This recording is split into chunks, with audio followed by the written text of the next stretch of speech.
প্রতিভাবান শিশু, সৃজনশীল শিশু এবং বিশেষ ক্ষমতা সম্পন্ন শিশুর যে টপিক রয়েছে, এই টপিক থেকে আমরা প্রিভিয়াস ক্লাসে 30টা প্রশ্ন ডিসকাস করেছিলাম। তো আজকে আমরা আরও 30টি প্রশ্ন এই সিরিজে নিয়ে আসলাম। তো এই সিরিজটা সম্পূর্ণ দেখতে থাকবেন। তো চলুন দেরি না করে আমরা সরাসরি ডাইরেক্ট চলে যাব প্রশ্নে, কারণ সময় নষ্ট করে আমাদের কোনো প্রয়োজন নেই, পরীক্ষা নিকটবর্তী চলে আসছে ভাই। তো ক্লাসটা উপভোগ করুন এবং কারেক্ট আনসার কী হয় আপনারা অবশ্যই কমেন্ট বক্সে তাড়াতাড়ি জানিয়ে দিন। তো দেখুন, বলেছে নিচের কোনটি সঠিক নয়। প্রথম প্রশ্ন কী বলেছে দেখে নেওয়া যাক। নিচের কোনটা সঠিক নয়? ঠিক আছে, শিক্ষণ অক্ষমতাযুক্ত শিক্ষার্থীদের জন্য প্রয়োজন হলো। শিক্ষণ অক্ষমতা মানে যারা শিক্ষণে অক্ষম রয়েছে তাদের জন্য কোনটা প্রয়োজন? এখানে বলেছে প্রশ্ন ভালো মতো দেখবেন, নিচের কোনটা সঠিক নয় বলেছে। ঠিক আছে ভাই, তা প্রতিকারমূলক শিক্ষা ব্যবস্থা গ্রহণ করা, দলগতভাবে শিক্ষা দান করা, সর্বদা ধনাত্মক ফিডব্যাক সরবরাহ করা, তারপর হচ্ছে শিক্ষণীয় বিষয়গুলিকে এমনভাবে ক্ষুদ্র ক্ষুদ্রভাবে বিভক্ত করা যে এই ধরনের শিক্ষার্থীরা আয়ত্ত করতে পারে। তো এটা কারেক্ট আনসার কী হবে খুব তাড়াতাড়ি কমেন্ট বক্সে জানান তো ভাই।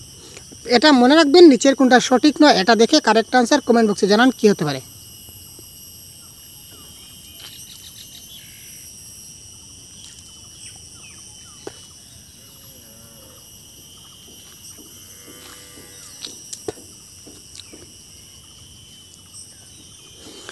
শিক্ষণ অক্ষমতা শিশুদের জন্য আমরা কি করি? প্রতিকারমূলক শিক্ষা ব্যবস্থা গ্রহণ করি।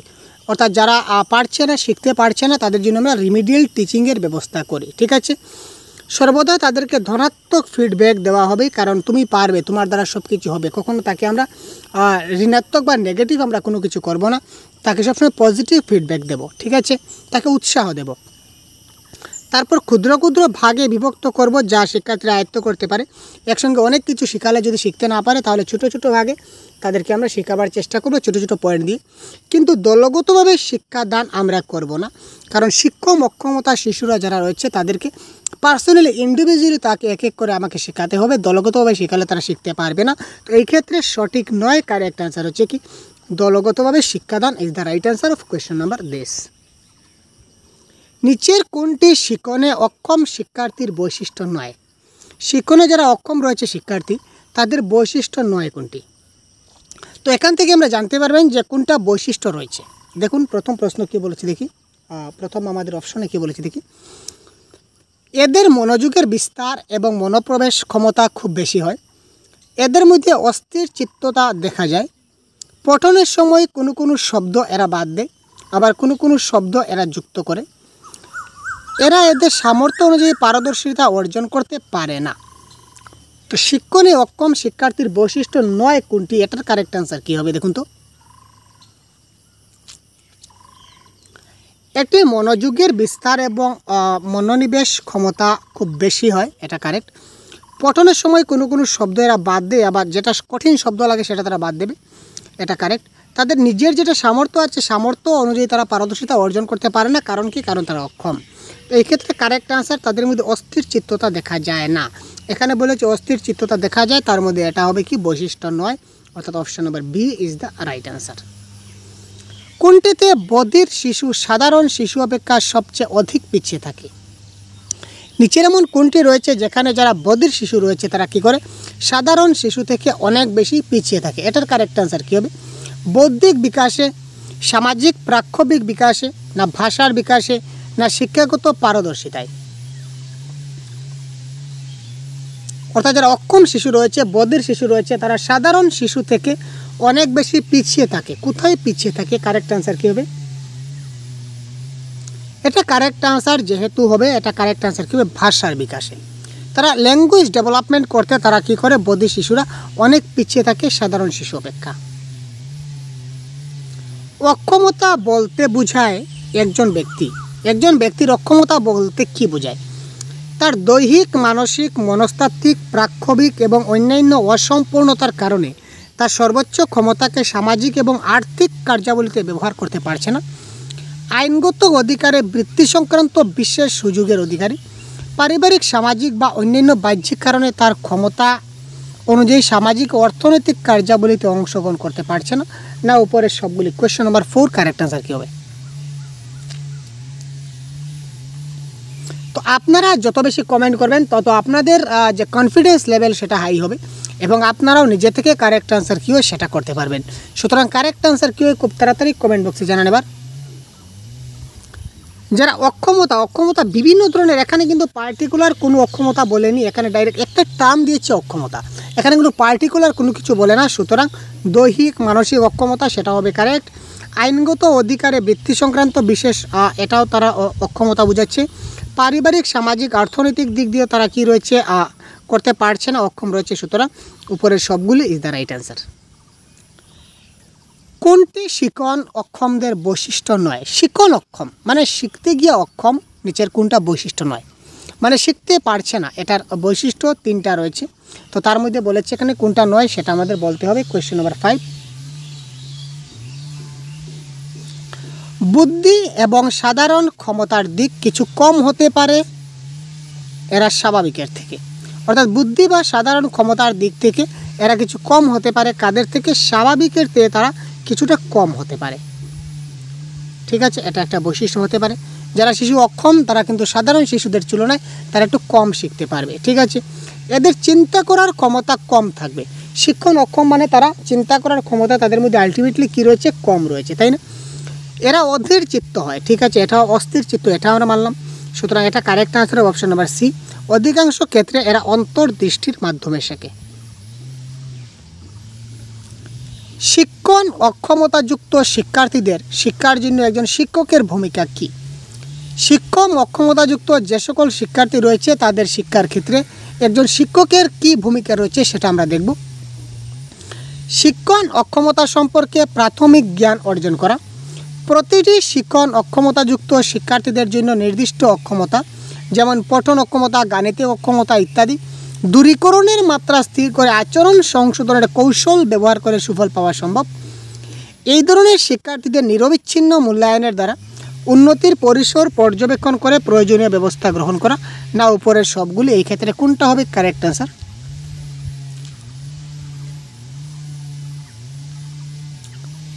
একটা শিশুর যখন শিক্ষণ অক্ষমতা দেখা দেবে তখন শিক্ষকের ভূমিকা কী, বা শিক্ষক এই ছাত্রদেরকে কী করতে পারেন?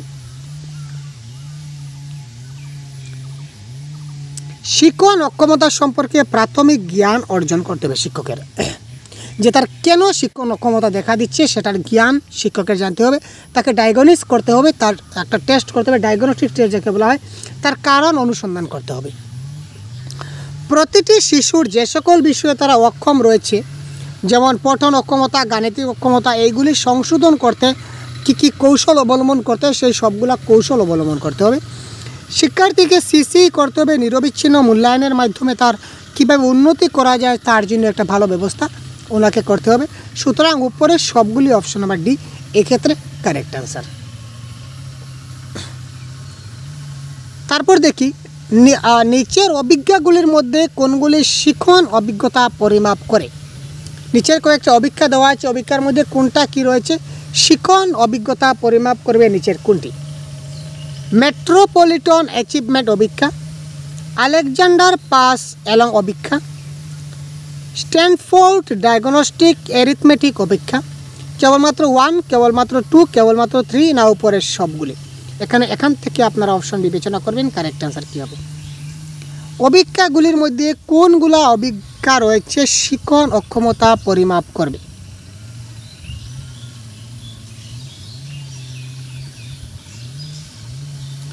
এটা কারেক্ট আনসার হচ্ছে অপশন নাম্বার সি। আমি এইমাত্র যেটা বললাম, ডায়াগনস্টিক টেস্ট, শিশুদের কারণ অনুসন্ধান করতে হবে যে সে কেন অক্ষম রয়েছে। ঠিক আছে, তার অক্ষম থাকার পিছনে মূল কারণ কি ওইটা আমাদের খুঁজে বের করতে হবে। সুতরাং ট্রান্সফোর্ড ডায়াগনস্টিক অ্যারিথমেটিক অভিজ্ঞা এটা করতে হবে। সুতরাং option number C is the right answer. কেবলমাত্র 3 এই ক্ষেত্রে কারেক্ট হয়ে যাবে।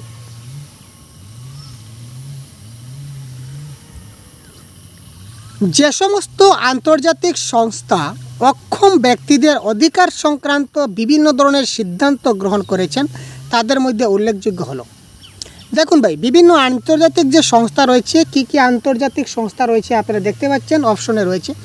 তার মধ্যে কোনটি, অর্থাৎ কোন সংস্থা অক্ষম ব্যক্তিদের অধিকার সংক্রান্ত সিদ্ধান্ত দিয়েছে?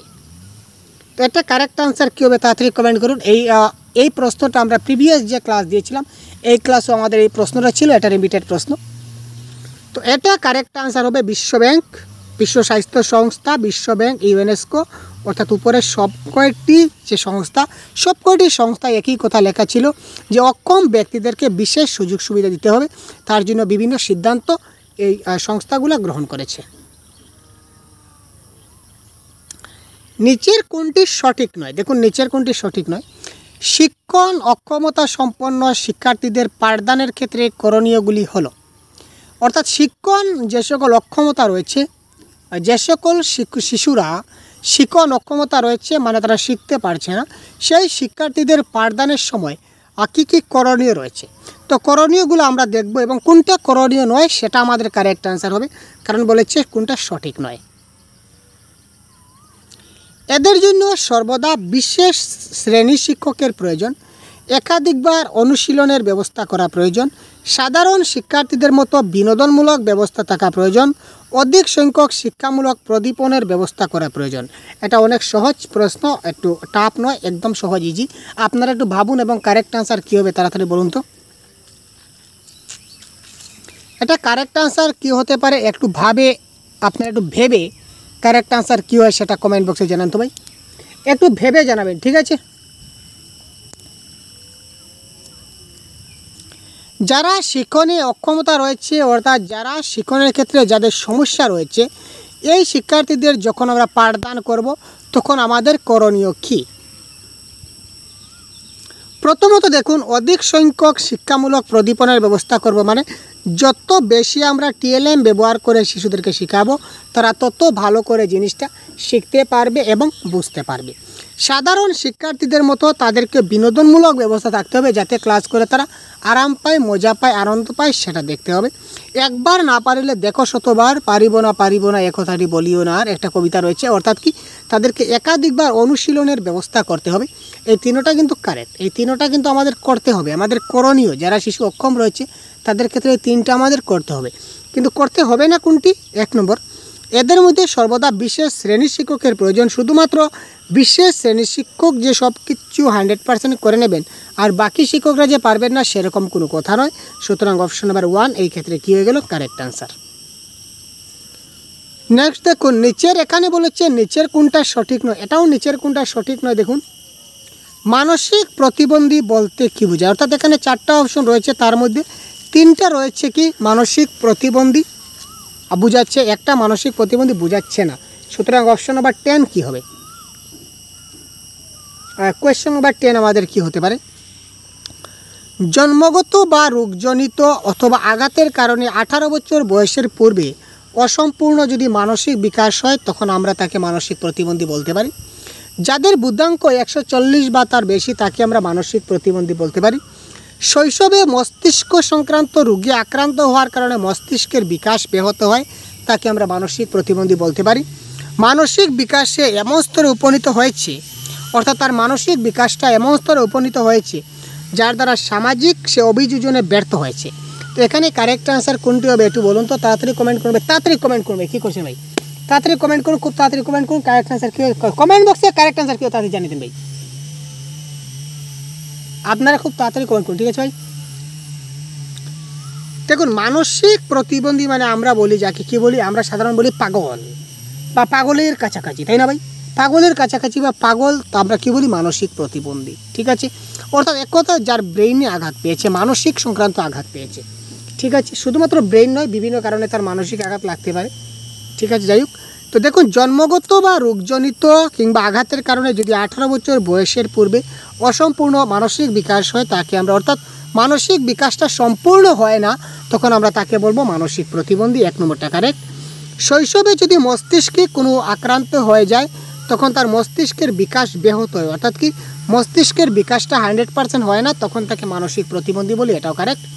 তার মানসিক বিকাশ এমন স্তরে উপনীত হয়েছে যার দ্বারা সামাজিক অভিযোজনে ব্যর্থ হচ্ছে, অর্থাৎ সে কি মানসিক বিকাশ তার এমন স্তরে পৌঁছচ্ছে যেখানে কি হয়, তার সামাজিক অভিযোজন, অর্থাৎ সমাজের মানুষের সঙ্গে মিলমিশ করতে সে ভালো মতো পারছে না, এটা হবে কারেক্ট। এখানে কারেক্ট আনসার আমাদের হবে অপশন নাম্বার বি, যাদের বুদ্ধাঙ্ক 140 বা তার বেশি। মনে রাখবেন, যাদের বুদ্ধাঙ্ক 140 বা তার বেশি তাকে আমরা কি বলবো? তাকে আমরা বলবো প্রতিভাবান শিশু, তাকে আমরা বলবো প্রতিভাবান শিশু, তাকে আমরা মানসিক প্রতিবন্ধী বলবো না। সুতরাং এটা হবে correct answer, option number B. Next question number 11, correct answer কী হয় বলুন তো? প্রাক্কবিক বিশৃঙ্খলাযুক্ত শিক্ষার্থীদের সাধারণত যেসব বিশৃঙ্খল আচরণ দেখা যায় সেগুলো হলো। প্রাক্কবিক বিশৃঙ্খলাযুক্ত শিক্ষার্থীদের সাধারণত যেসব বিশৃঙ্খল আচরণ দেখা যায় সেগুলি কি?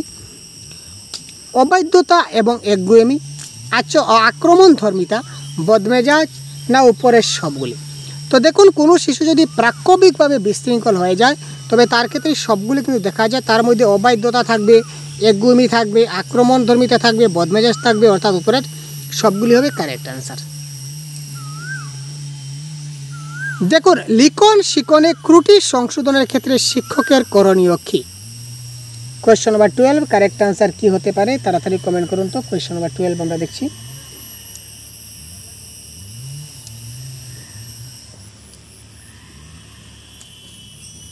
বলুন তো কারেক্ট আনসার কি হতে পারে? লিখনে ব্যবহৃত পেশিগুলিকে শক্তিশালী করা, শিক্ষক শিক্ষার্থীদের বালিতে বা মাটিতে লেখা অনুশীলনে উৎসাহ দিতে পারে। শিক্ষক বলতে পারে যে তোমরা বালির মধ্যে লেখো বা মাটির মধ্যে লেখার প্র্যাকটিস করো। ঠিক আছে ভাই। প্রতিটি অক্ষরের সঠিক আকারগুলি সম্পর্কে শিক্ষার্থী নিতে, প্রতিটি অক্ষরের যেটা সঠিক আকার, ও কত বড় লিখতে হয়, ক কত বড় লিখতে হয়, ব কত বড় লিখতে হয়, ল কত বড় লিখতে হয়, এই যে প্রত্যেকটা অক্ষরের সঠিক আকার, সেই আকার আকৃতিগুলো তাদেরকে খুব ভালো করে বুঝিয়ে দিতে হয়। তারপর অপশন নাম্বার সি কি বলেছে দেখুন, লিখনের অনুশীলনে গুরুত্ব এবং সময় দিতে হবে এবং লাইন টানা কাগজ ব্যবহারে পরামর্শ দেবেন। লাইন টানা কাগজ ব্যবহারে তাকে পরামর্শ দিতে পারেন। এবং অপশন নাম্বার ডি বলেছে কি উপরের সবগুলি। তো কোয়েশ্চন নাম্বার 12-এর কারেক্ট আনসার এখানে কী হবে? কোয়েশ্চন নাম্বার 12-এর কারেক্ট আনসার হবে উপরের সবগুলি ইজ দ্য রাইট আনসার। লিখনে ত্রুটি সংশোধন করতে গেলে তিনি সবগুলা করতে পারেন। এবার দেখুন কোয়েশ্চন নাম্বার 13-এ চলে আসলাম। গণিত শিখনে ত্রুটির ফলে সৃষ্ট অসুবিধা 9 কোনটি? গণিত শিখতে গেলে যেগুলা ভুল হয় তার ফলে যে অসুবিধাগুলো হয়, এখানে অসুবিধা 9 কোনটি? প্রশ্নটা ছোট্ট কিন্তু প্রশ্নটা একটা ট্রিকি প্রশ্ন, মনে রাখবেন। উচ্চারণের অস্পষ্টতা এবং ভাষাগত দক্ষতার অভাব হয়। Question number 13। গাণিতিক সূত্র এবং ঘটনাগুলি মনে রাখতে না পারা, সংখ্যাগুলি সংগঠনের অসুবিধা এবং সমস্যার সমাধানে কিভাবে গাণিতিক প্রক্রিয়াগুলি সংগঠিত করা প্রয়োজন তা বুঝতে না পারা। 4 নম্বর বলেছে গাণিতিক ধারণা গঠনে অসুবিধা। তো এই ক্ষেত্রে কারেক্ট আনসার কি হতে পারে? Question number 13। বড়িয়া কোয়েশ্চন ভাই। এই ধরনের ক্লাস আপনারা প্রতিদিন পাচ্ছেন ভাই, তাড়াতাড়ি চ্যানেলে সাবস্ক্রাইব করেন ভাই, খুব তাড়াতাড়ি।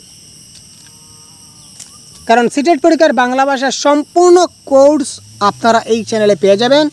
প্রত্যেকটা ক্লাস টপিক ওয়াইজ আমরা প্রতিদিন কন্ডাক্ট করব। প্রত্যেকটা দিন আপনারা ক্লাস পাবেন, 2টি বা 3টি করে ক্লাস পাচ্ছেন প্রতিদিন। তাছাড়া আপনারা পাচ্ছেন মক টেস্ট, তাছাড়া পাচ্ছেন আপনারা পিডিএফ। ঠিক আছে, সাবস্ক্রাইব করে আপনারা যদি নোটিফিকেশন বেল অল করে রাখেন তাহলে আমি ভিডিও দেওয়ার সঙ্গে সঙ্গে আপনারা মোবাইলে নোটিফিকেশন চলে যাবে এবং আপনারা ক্লাস দেখতে পারবেন। ঠিক আছে ভাই, এবং লাইক করতে অবশ্যই ভুলবেন না। তো চলুন দেখুন এখানে কারেক্ট আনসার কী হতে পারে। দেখুন এখানে বলেছে গণিত শিখনের সমস্যা নয়। তো দেখুন এখানে গাণিতিক ধারণা অসুবিধা, সেটা হতেই পারে। গাণিতিক প্রক্রিয়া বুঝতে না পারে, সেটা হতেই পারে। গাণিতিক সূত্র ঘটনা মনে রাখতে পারছে না, সেটা হতে পারে। কিন্তু গণিত শিখনের ক্ষেত্রে আমরা উচ্চারণের অস্পষ্টতা এবং ভাষাগত দক্ষতার অভাব, সেটা আমরা বলতে পারছি না। সুতরাং এখানে 9 কোনটি? 9 হচ্ছে option number 1 is the right answer. যদি একটি ছাত্রের পঠন, লিখন এবং গণিত শিখনে ত্রুটি থাকে তাহলে একজন শিক্ষক কী করবেন? Question number 14। শানদার কোয়েশ্চন ভাই, আপনাদের সম্মুখে বড়িয়া কোয়েশ্চন।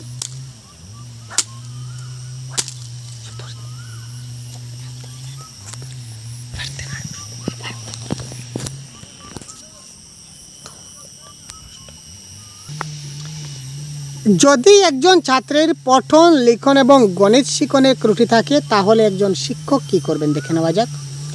যথাক্রমে লিখন, পঠন এবং গণিতে ত্রুটিগুলি সংশোধনের চেষ্টা করবেন। যথাক্রমে গণিত, পঠন এবং লিখনে ত্রুটিগুলি সংশোধন করবেন। যথাক্রমে পঠন, লিখন এবং গণিতে ত্রুটিগুলি সংশোধনে সচেষ্ট হবেন। একই সঙ্গে গণিত, লিখন এবং পঠনের ত্রুটিগুলি সংশোধনে সচেষ্ট হবেন। Question number 14। দেখুন এখানে ক্রমটা লক্ষ্য করুন, পঠন, লিখন এবং গণিত শিখনে ত্রুটি হচ্ছে। এখানেও আমরা সেম টু সেম পঠন, লিখন এবং গণিত ত্রুটিগুলো সংশোধনের চেষ্টা করব। কোয়েশ্চেন নাম্বার 14 কারেক্ট অ্যান্সার হবে অপশন নাম্বার সি। তারপর দেখুন কোয়েশ্চেন নাম্বার 15 কী হতে পারে। শ্রেণীকক্ষে গণিত শিক্ষকের অক্ষমতা শনাক্ত করতে শিক্ষক লক্ষ্য রাখবেন। শ্রেণীকক্ষে যদি গণিত শিক্ষণে অক্ষমতা শনাক্ত হয়, যে সে গণিত শিখতে পারছে না, যদি তার অক্ষমতা শনাক্ত হয় তখন সে কী লক্ষ্য করবে। গাণিতিক সংকেতগুলি সঠিকভাবে বুঝতে না পারা, গাণিতিক সংকেতগুলি সঠিকভাবে লিখতে না পারা, সাধারণ গাণিতিক সমস্যাগুলির সমাধানে অসুবিধা বোধ করা, সমস্যার সমাধানের পর্যায়গুলি অনুসরণ এবং তার কারণ নির্ণয়ে ব্যর্থতা, না উপরের সবগুলি। যেহেতু দেখুন গণিত শিক্ষণ বলেছে, এখানে আপনারা ভাববেন স্যার এটা ম্যাথস পেডাগজি চলে আসছে। ইয়েস, ম্যাথস পেডাগজি, কিন্তু আপনাদের কিন্তু সাহিত্যের ক্ষেত্রে চলে আসতে পারে। কারণ কি?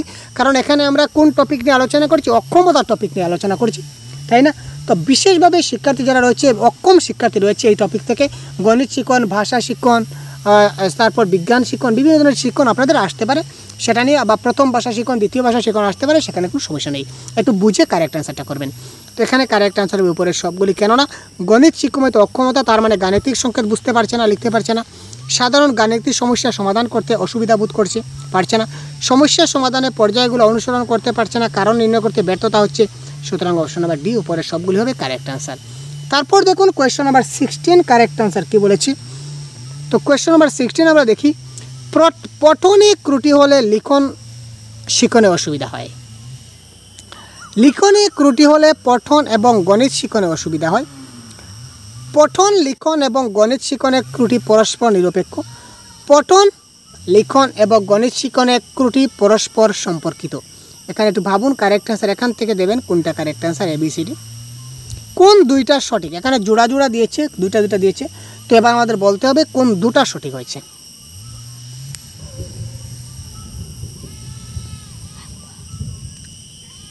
নিচের কোনটা সঠিক?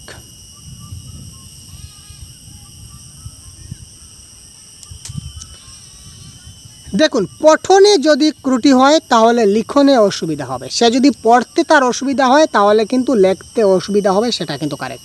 সে যদি পড়তে পারে না তাহলে কিন্তু লিখতে পারবে না।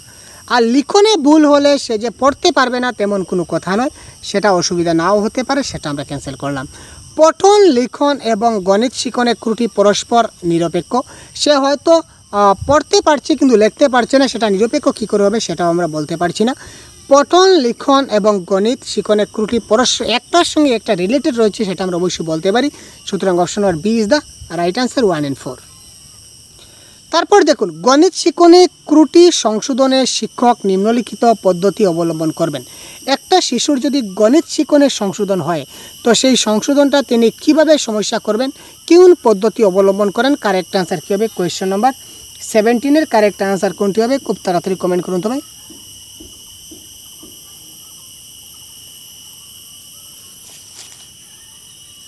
সমাধানগুলি পুনর্বার দেখতে বলা, এর ফলে শিক্ষার্থী অসুবিধাজনিত ত্রুটি নির্দিষ্ট করতে পারবে। পদ্ধতি সংক্রান্ত এবং গণনা সংক্রান্ত ত্রুটি নির্ণয়ে ভুল বিশ্লেষণ কৌশলগুলি প্রয়োগ করতে প্রয়োজন। কোনো সমস্যার সমাধানের সঠিক তথ্যগুলি কিভাবে চিহ্নিত করা যায় সে সম্পর্কে শিক্ষার্থীদের বুঝিয়ে দিতে হবে, না উপরের সবগুলি। এক্ষেত্রে কারেক্ট অ্যান্সার কী হবে বলুন? কী হবে কারেক্ট অ্যান্সার? শানদার কোয়েশ্চন ভাই, মজাদার কোয়েশ্চন, বড়িয়া ফাটাফাটি কোয়েশ্চন ভাই, क्या बात है भाई। কোয়েশ্চন নাম্বার 17 কারেক্ট অ্যান্সার কী হবে দেখুন। দেখুন, গণিত শিখনে তার সমস্যা হচ্ছে, এই সমস্যা যদি সমাধান করতে চাই শিক্ষক কোন পদ্ধতি অবলম্বন করবেন?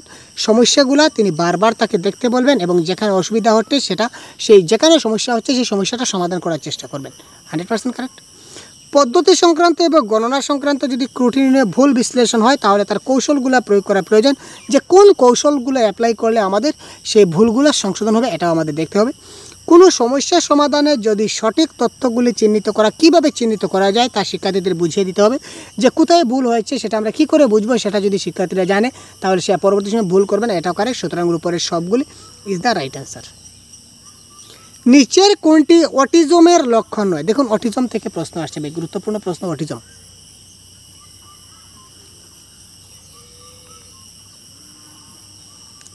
অন্যের সঙ্গে সম্পর্কের অভাব, কল্পনা শক্তির অভাব, অত্যাধিক সক্রিয়, বিমূর্ত ধারণা গঠনে দীর্ঘ সময়ের প্রয়োজন হয়। অটিজম মানে কি? অটিজম হচ্ছে একটি ডিসেবিলিটিস, একটি অক্ষমতা। একটি অক্ষমতা, তাই না? অটিজম হচ্ছে কি অক্ষমতা, আর কিছু জানার দরকার নেই, আপনারা আপাতত জেনে রাখুন অটিজম মানে অক্ষমতা। তো এই অক্ষমতার মধ্যে দিয়া এখানে অপশন কোনটা কারেক্ট হবে? দেখুন বলেছে কি অন্যের সঙ্গে সম্পর্কের অভাব মানে অক্ষমতা রয়েছে, কল্পনা শক্তির অভাব মানে এখানে অক্ষমতা রয়েছে, বিমূর্ত ধারণা গঠনের দীর্ঘ সময়ের প্রয়োজন হয় মানে তাড়াতাড়ি করতে পারে না, এখানে তার সমস্যা রয়েছে, অক্ষমতা রয়েছে। অর্থাৎ তিনটা হচ্ছে অটিজমের লক্ষণ, কিন্তু নয় কোনটা? অত্যাধিক সক্রিয়। সে যদি অত্যাধিক অ্যাক্টিভ হয়, সে যদি যদি অ্যাডভান্স হয়ে যায় তাহলে সে কী করে পিছিয়ে থাকবে? যদি অ্যাক্টিভ থাকে 100% যদি অ্যাক্টিভ থাকে, অনেক বেশি সক্রিয় থাকে, তাহলে সে কি অ্যাক্টিভ থাকবে? আর সে কি তার সমস্যা থাকবে? সমস্যা থাকবে না। আর অটিজম মানেই হচ্ছে সমস্যা হবে। ঠিক আছে, সুতরাং এই ক্ষেত্রে কারেক্ট অ্যান্সার হবে অত্যাধিক সক্রিয়। এবার দেখুন সঠিক উত্তরটা নির্দিষ্ট করো। কোয়েশ্চন নাম্বার 19 কারেক্ট অ্যান্সার কী হবে? বদির ও কানে খাটো শব্দ দুটি একই অর্থে ব্যবহৃত হয়। বদির এবং কানে খাটো এই দুটো শব্দ একই অর্থে ব্যবহৃত হয়। বদির কোনোভাবেই শুনতে পায় না, কানে খাটো যন্ত্রের সাহায্যে শুনতে পায়। উভয়ই শ্রবণ প্রতিবন্ধী বলে বিবেচিত হয়। বদির শিক্ষা গ্রহণে অক্ষম, কানে খাটোর শিক্ষা লাভে সক্ষম। এখানে সঠিক উত্তর কোনটা হবে? কারেক্ট আনসার কী হবে? তাড়াতাড়ি কমেন্ট করুন ভাই।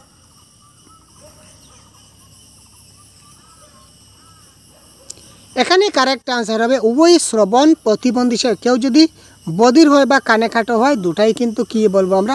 এই দুটা শ্রেণীকেই আমরা কি বলতে পারি? শ্রবণ প্রতিবন্ধী বলে বিবেচিত করতে পারি। বদির শিশুদের শিক্ষার জন্য প্রয়োজন হলো, যারা বদির শিশু আছে তাদের শিক্ষার জন্য প্রয়োজন কি? ভাষার বিকাশ, কথা বলা শেখানোর জন্য কম্পন এবং স্পর্শ অনুভূতির মাধ্যমে ব্যবহার করা, অন্যের কথা বোঝার জন্য কথা বলার সময় ঠোঁট ও মুখের ভঙ্গির উপর প্রশিক্ষণ দান, না উপরের সবগুলি? কোয়েশ্চন নাম্বার 20 কারেক্ট আনসার কি হতে পারে?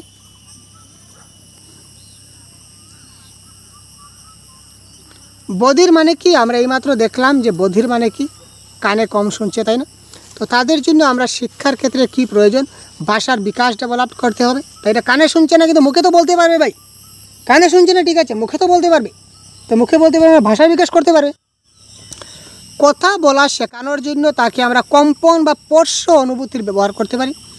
অন্যের কথা বোঝার জন্য, অর্থাৎ সে কানে শুনছে না কিন্তু আমার কথা সে বুঝবে কি করে, তাকে আমি অঙ্গভঙ্গি করিয়ে বা আমার ঠোঁট এবং মুখ লড়িয়ে তাকে আমি বুঝাতে পারি বা প্রশিক্ষণ দান করতে পারি।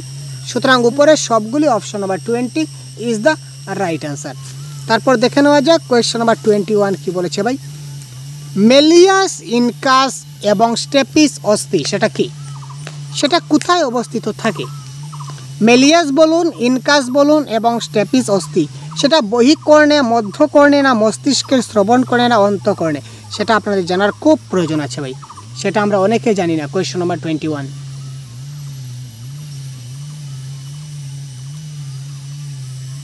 এটা কারেক্ট আনসার হবে মধ্যকর্ণে অবস্থিত। নিচের কোনটা সঠিক নয়? কানে খাটো শিশুদের জন্য প্রয়োজন হলো, যারা কানে কাটো শিশু রয়েছে তাদের ক্ষেত্রে প্রয়োজন হলো, কিন্তু এখানে দেখবেন প্রশ্নের মধ্যে সমস্যা আছে। এখানে আমরা আনসার বের করতে হবে যে কানে কাটো শিশুদের শিক্ষার জন্য কোনটা প্রয়োজন নয় সেটা বার করতে হবে। কারণ কি? কারণ অপশনে বলেছে কোনটা সঠিক নয়। স্বাভাবিক ও কানে খাটো শিশুদের একই সঙ্গে শিক্ষা দিতে হবে। শ্রবণ সংক্রান্ত প্রশিক্ষণ দেওয়া প্রয়োজন। স্পর্শ ইন্দ্রিয়ের প্রয়োজন, ঠিক আছে। তারপর উষ্ঠপটন শেখাতে হবে। এবার দেখুন কারেক্ট আনসার কী হচ্ছে। কানে খাটো মানে কি? সে কানে শুনতে পাচ্ছে না, সে তো চোখে দেখতে পাচ্ছে, তাই না? তো যে সকল ব্যক্তি চোখে দেখতে পায় না, যাদের শ্রবণ ইন্দ্রিয় খারাপ, দর্শন ইন্দ্রিয় খারাপ, দুঃখিত, দর্শন ইন্দ্রিয় খারাপ, যারা দেখতে পায় না তাদের জন্য স্পর্শ ইন্দ্রিয় ব্যবহার করা, অর্থাৎ তারা টাচিংয়ের মাধ্যমে তারা বুঝতে পারে, শিখতে পারে ব্রেইল পদ্ধতির মাধ্যমে। কিন্তু সে তো এখানে কানে খাটো, তো তার জন্য আমরা স্পর্শ ইন্দ্রিয় অনুশীলন কেন করাবো? সুতরাং এটা সঠিক নয়। সুতরাং correct answer option number C is the right answer. শ্রবণ প্রতিবন্ধী শনাক্তকরণে শিক্ষক লক্ষ্য রাখবেন। একজন শিশু যদি শ্রবণ প্রতিবন্ধী হয়, তো সেই শ্রবণ প্রতিবন্ধী শিশুটা শনাক্ত করতে গেলে শিক্ষক কি লক্ষ্য রাখবেন? মৌখিকভাবে পাঠদানকালে শিক্ষার্থী অমনোযোগী বা বারবার বলার জন্য অনুরোধ করে, জোরে জোরে কথা বলে, শিক্ষক এবং বক্তার ঠোঁটের দিকে বিশেষ নজর দেয় না উপরের সবগুলি? শ্রবণ প্রতিবন্ধী মানে কেউ যদি শুনতে না পায় তাহলে ওই শিশুটার শনাক্তকরণে শিক্ষক লক্ষ্য রাখবেন। এখানে কারেক্ট আনসার হবে উপরের সবগুলি। মৌখিকভাবে পাঠদানকালে শিক্ষার্থী অমনোযোগী বারবার বলার জন্য অনুরোধ করে, সে বুঝতে পারছে না, তাকে বারবার আপনি বলুন, সে এক কথাটা বুঝতে পারে না, অর্থাৎ সে যেহেতু সে শুনতে পাচ্ছে না তাই আপনি যদি বারবার বলুন, ইশারা দিয়ে যদি বলুন তখন সে বোঝার চেষ্টা করে, সে জুড়ে জুড়ে কথা বলার চেষ্টা করে। তারপর দেখুন শিক্ষক এবং বক্তা ঠোঁটের দিকে বিশেষ নজর দেয়, কারণ ঠোঁট দিয়ে সে বুঝতে পারে যে কী শব্দ উচ্চারণ করছে সেটা সে বোঝার চেষ্টা করে। Option number D is the right answer. এখানে দেখুন নিচের কোনটা সঠিক নয়। শ্রবণ প্রতিবন্ধীর বৈশিষ্ট্য হলো, শ্রবণ প্রতিবন্ধীদের কি বৈশিষ্ট্য? শিক্ষার্থী চঞ্চল প্রকৃতির এবং অতি সক্রিয় হয়, ভাষা বিকাশে পিছিয়ে থাকে, এদের পিতামাতার মধ্যে অন্তত একজন শ্রবণ প্রতিবন্ধী হবে, উচ্চারণে ত্রুটিপূর্ণ। কোনটা সঠিক নয় বলুন?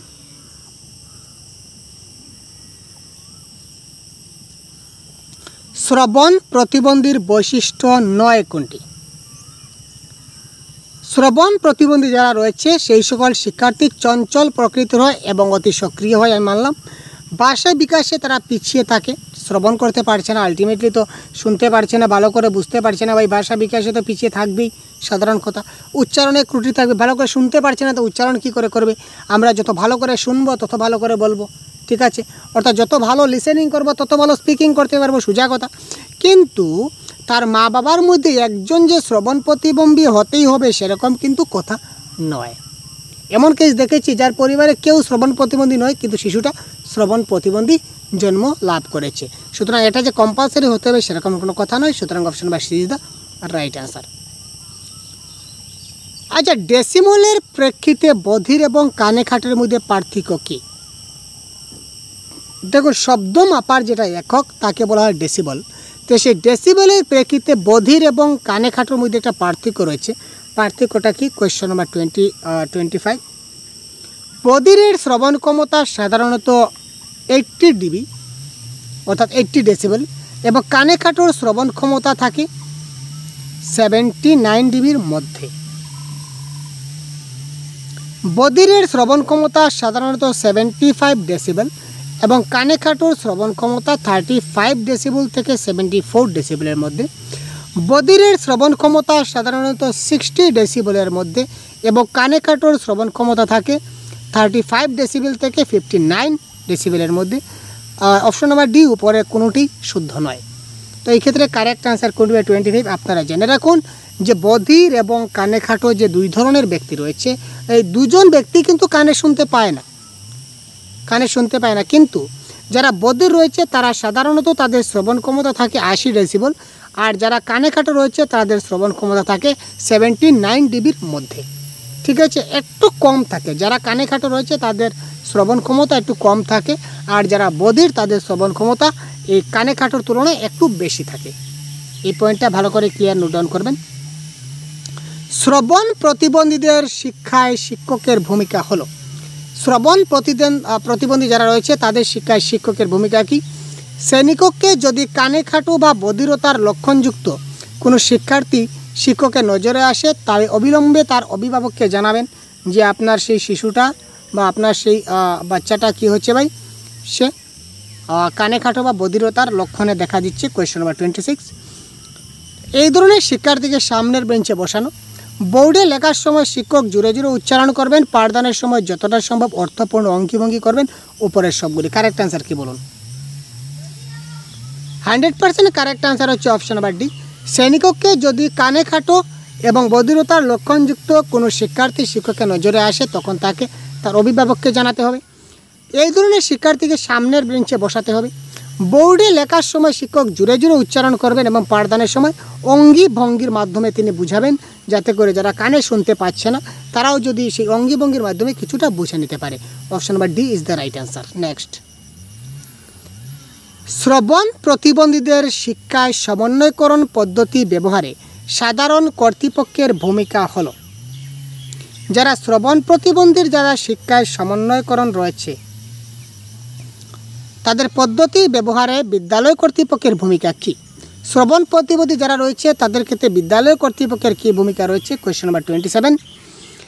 সাধারণ বিদ্যালয়ের শ্রবণ প্রতিবন্ধী শিশুদের সমন্বিতকরণের ব্যবস্থা করতে হবে, অর্থাৎ এই বিদ্যালয়ে যারা শ্রবণ প্রতিবন্ধী তারা যাতে ভালো করে একটা ভালো সবার সাথে মিলমিশের ব্যবস্থা থাকতে পারে সেটা থাকতে হবে। সাধারণ শিক্ষকদের শ্রবণ প্রতিবন্ধী শিশুদের সমন্বয় শিক্ষা ব্যবস্থা সম্পর্কে বিশেষ প্রশিক্ষণের ব্যবস্থা করতে হবে, অর্থাৎ কি শিক্ষকদেরও প্রশিক্ষণ দিতে হবে যাতে যারা এই ধরনের কানে শুনতে পায় না তাদেরকে সাধারণের সঙ্গে মিলেমিশে আমরা কী করে শিক্ষাদান করতে পারি, তাদের প্রশিক্ষণ দেওয়া জরুরি। বিদ্যালয়ে গ্রন্থাগারে শ্রবণ প্রতিবন্ধীদের উপযোগী বিভিন্ন পুস্তক এবং এদের শিক্ষার জন্য বিভিন্ন যন্ত্রপাতির সুবন্দোবস্ত করতে হবে, অর্থাৎ বিভিন্ন যন্ত্রপাতি রয়েছে যারা শুনতে পায় না তাদের জন্য বিভিন্ন যন্ত্রপাতির মাধ্যমে তারা শোনার ব্যবস্থা করে, এবং বিভিন্ন বিদ্যালয়ে গ্রন্থাগারের ব্যবস্থা করতে হবে, অর্থাৎ তারা দেখতে পাবে তো দেখতে পেয়ে যাতে তারা জিনিসটা বুঝতে পারে। অর্থাৎ একটা গল্প রয়েছে, গল্পটা অনেকগুলা যদি একের পর এক যদি আমরা পিকচার দিয়ে যদি জিনিসটা বুঝিয়ে দিই তাহলে কিন্তু গল্পগুলো তারা বুঝতে পারে। সুতরাং question number D option number is the right answer. দৃষ্টি প্রতিবন্ধী শিশুদের শিক্ষণের জন্য শিক্ষকের যোগ্যতা হতে হবে, এখানে কারেক্ট আনসার কোনটি হবে? কোয়েশ্চন নাম্বার 28 বলুন তো। একজন দৃষ্টি প্রতিবন্ধী শিশুদের শিক্ষা দান করতে গেলে একজন শিক্ষকের কি যোগ্যতা হওয়া চাই এটা আপনার জানা প্রয়োজন ভাই। দৃষ্টিশক্তি ছাড়া অন্য সব ইন্দ্রিয় স্বাভাবিক এবং সাধারণভাবেই অধিক সক্রিয় সম্বন্ধে সচেতন থাকতে হবে। একজন টিচার অলরাউন্ড ডেভেলপমেন্ট হতে হবে, বিশেষভাবে প্রশিক্ষণ থাকতে হবে, যে দৃষ্টি প্রতিবন্ধী কীভাবে শিক্ষাদান করতে হবে তার একটা কী থাকতে হবে, একটা প্রশিক্ষণ থাকতে হবে। দৃষ্টি প্রতিবন্ধী শিশুদের বৃদ্ধি এবং বিকাশ কীভাবে ঘটানো যায় তার একটা সম্যক জ্ঞান থাকতে হবে। সুতরাং উপরের সবগুলি ইজ দ্য রাইট অ্যান্সার। কোনটি সঠিক নয়? এবার দেখুন কোনটা সঠিক নয়। দৃষ্টি প্রতিবন্ধীদের শিক্ষার ব্যবস্থাপনার জন্য গুরুত্বপূর্ণ হলো, দৃষ্টি প্রতিবন্ধীদের শিক্ষার ব্যবস্থাপনার জন্য গুরুত্বপূর্ণ হলো পৃথক শ্রেণী, খেলার শিক্ষক, ভ্রাম্যমাণ শিক্ষক না সমন্বিত শিক্ষা ব্যবস্থা?